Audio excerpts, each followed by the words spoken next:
Kutaç'ın kanalından herkese merhabalar. Bugünkü videomuzda nostaljik radyo deneyeceğiz bir tane. BİM'den aldım radyoyu. 90 liraydı fiyatı. Bence gayet güzel görünüyor yalnız ürün.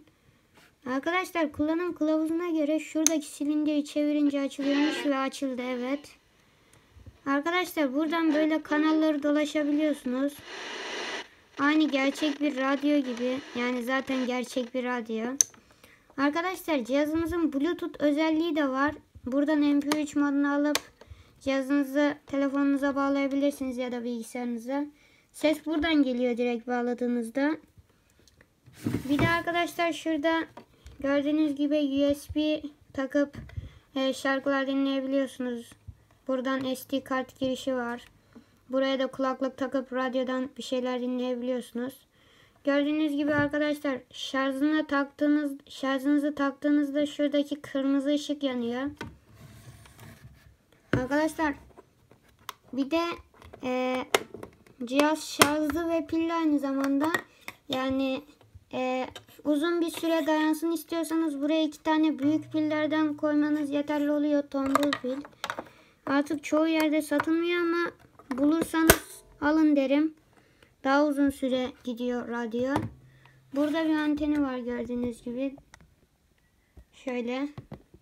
Arkadaşlar şuradan da şarj oluyor cihaz. Böyle değişik bir şarj girişi var yani. Arkadaşlar kablonuz koptuğunda bir daha o kablodan bulmanız imkansız gibi bir şey. Size birazdan kabloyu da göstereceğim. Şu anda kablo yanımda değil ama bir sonraki çektiğim videoda kabloyu da gösteririm bu cihazın.